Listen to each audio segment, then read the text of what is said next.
afternoon, good evening, and mm, uh, good morning to anyone who is in all the time zones.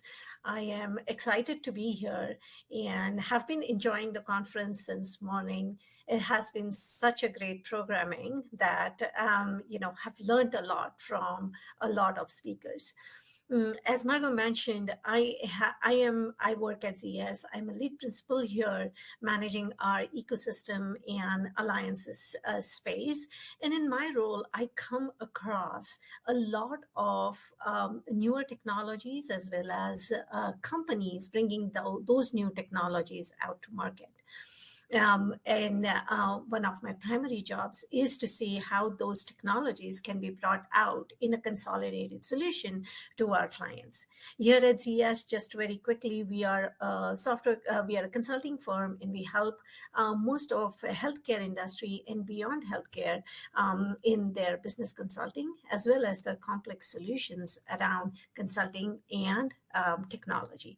I thought we could spend some time today in talking about what we see in the space around with AI in healthcare, and just walk you through a few things that we have learned as we go and help our clients in optimizing AI and building AI applications for use within the healthcare and life sciences space. So with that, wanted to just get started around why do we think that this is the right time for AI? Now, we've been talking about AI for quite some time, but why do we think that this is the right time? Why are we at an inflection point? So there are a few things which are a confluence of things happening externally that are all coming together, which is forming like a right situation for AI revolution in healthcare.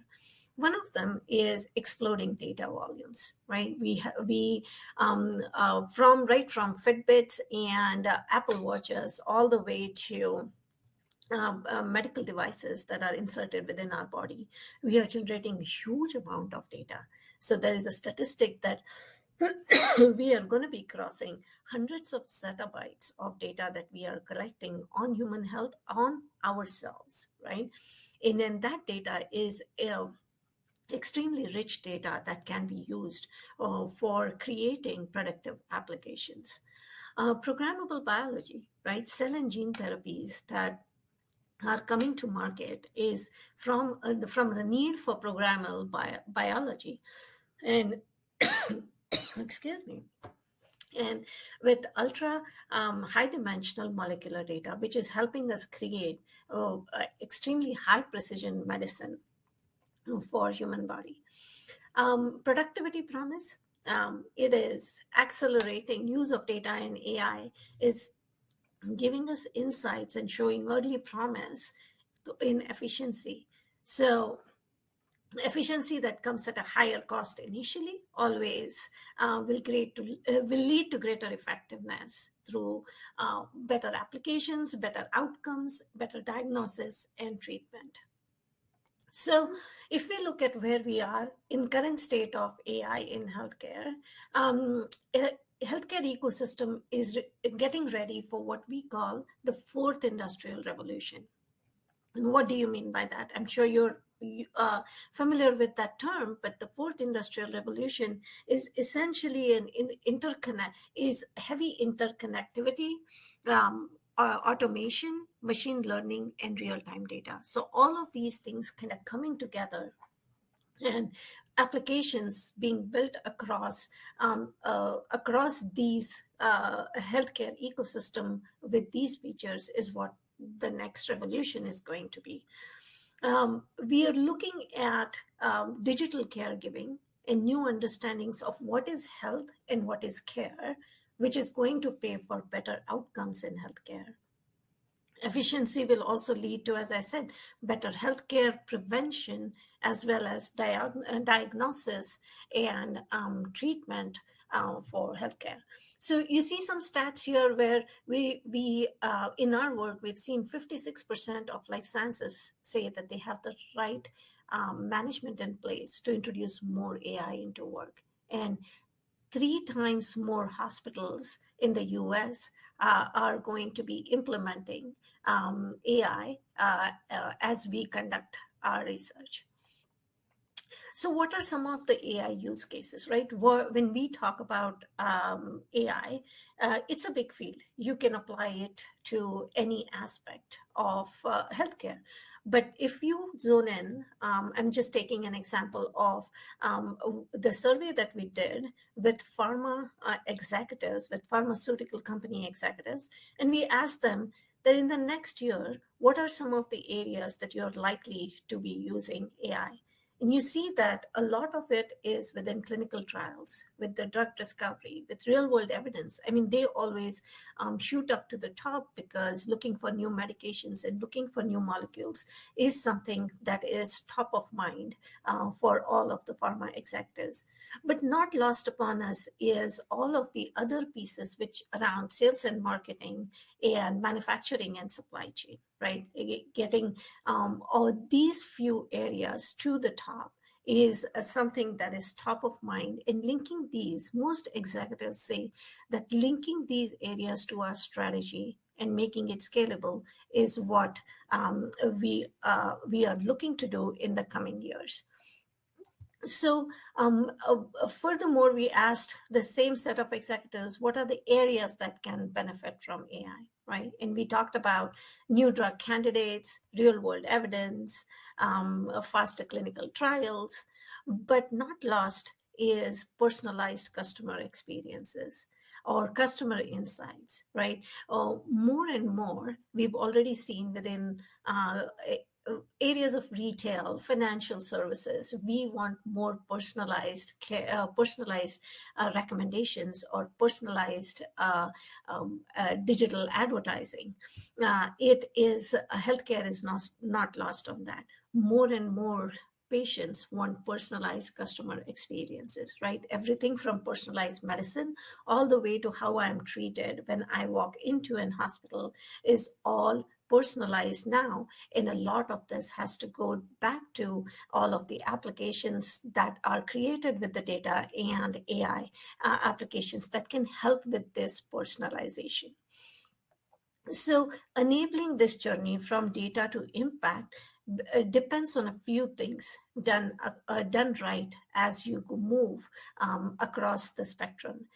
Having data, having a rich data foundation, which then gets into building the knowledge layer, and then helping out with developing applications for insights, which are very much connected into driving impact, which comes through business processes and programmatic approach. So the journey from data to impact is pretty well documented, and industry is on this journey of starting to deliver impact to the healthcare stakeholders. However, some typical stumbling blocks that we see within our research is there's 6 things that most companies trip on. Some of them are good in some areas versus others, but here are some typical stumbling blocks that we see. It's organizational mindset. Some struggle around analytical sophistication. And what we mean is we're not used to not knowing which business processes should we be using AI for, or what are the right use cases to bring forward, which will drive the highest impact. We also see, of course, talent shortage across the board in terms of having right skills and having the right efficiency within those skills. Operating model stands out as another one, as well as as well as data. So very critical is to make sure that the data is not fragmented and it's not hard to work with. So having that data foundation is a place where most companies also find themselves working hard on getting that together. In healthcare, the other piece to note is the data privacy and security is another aspect that most companies are also worried about, and hence kind of want to go a little slow before they jump on this bandwagon. happen. Of course, technical infrastructure with technology changing so rapidly is another space where many companies are also trying to scale up. So the industry has made good progress in spite of all these stumbling blocks. And we've moved from being in the basic AI space to more foundational to advanced AI space within the last, I would say, 2 to 3 years, right? Where we need to be, where the healthcare industry needs to be, is more around transformational, which is where it is going to realize the true potential of AI applications. People, let's talk a little bit about people. So it takes a village to build these applications, right? We heard a lot about data scientists, that we need a lot more data scientists, but it's not just data scientists that are needed. You need folks who can do experimentation and model development, so the domain experts and data scientists. And there is a handshake and collaboration that needs to happen between the data scientists and domain experts to make sure that you bring the best use cases to bear through these applications. The other end of the spectrum, you need model development and lifecycle management folks who can scale up the applications that are developed and actually drive the impact that these applications are supposed to deliver. So our research further, and it's interesting. I've been listening to some of the talks earlier on the stage, and everyone has been talking about diversity. And our research points exactly to the same spot where we find that diverse teams build much better AI applications. So, in the reason, there are some critical reasons for that AI learns from data generated by human actions and mimics our biases. So, the more diverse the team is, and the more integrated the team is with the kinds of applications that are built, the better applications come to market, right? You need teams with creative thinking. You need teams that are built such that they avoid this bias in programming. And the teams that are diverse in terms of race, gender, age, economic conditions, all of these kind of start becoming more, start taking out biases and start building applications that are more creative. It's something that I heard said before.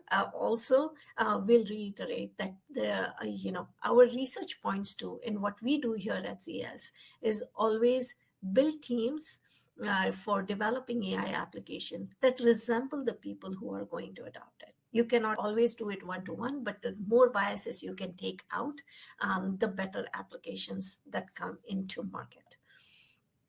So here at ZS, we approach AI with trust in mind, right? The big thing that we are focused on is making sure that we build trust in the AI applications that come out in market. We do that by responsibility. And what I mean by responsibility is, there are some problems that AI should not solve, and making sure that you're picking problems that the AI applications can benefit most of, and not using, and that there is no irresponsible management of data or algorithms that can instill bias, right? Competence. Innovations have to work. You are dealing with human life. These AI applications directly impact with, if you're building them for healthcare, they directly impact human life. So your innovations have to work. The healthcare ecosystem will also need to come to terms with what defines as acceptable error of margin when you're within these innovations. And once they do, these innovations have to work. Transparency, right? Being upfront about limitations of what digital and data in AI can do can help maintain this trust. So we always look for transparency as we build our applications. In net, wanted to leave you all with three takeaways that as industry starts harnessing the data that is available, as industry starts becoming more efficient and AI applications bring that efficiency, we are going to see better healthcare prevention, diagnosis, and treatment. So the more we can help people from becoming patients, which is where the prevention will play a role, it is going to create a healthier society. And and if you are a patient, if AI can help you diagnose it early and treat it early, you're going to have a much healthier outcome across the board. The fourth industrial revolution of digital data and AI is unleashing healthcare's new future. And this means that we are going to need a lot more skill sets, a diverse set of talent pool that is ready to build these applications as well as scale these applications into the market. And last but not the least, for AI to be successful, we need to build diverse teams and create diverse solutions that look like us, feel like us, and are created by teams who for people who would be using them. So with that, thank you for having me. And it is wonderful to share some of the research that we have done.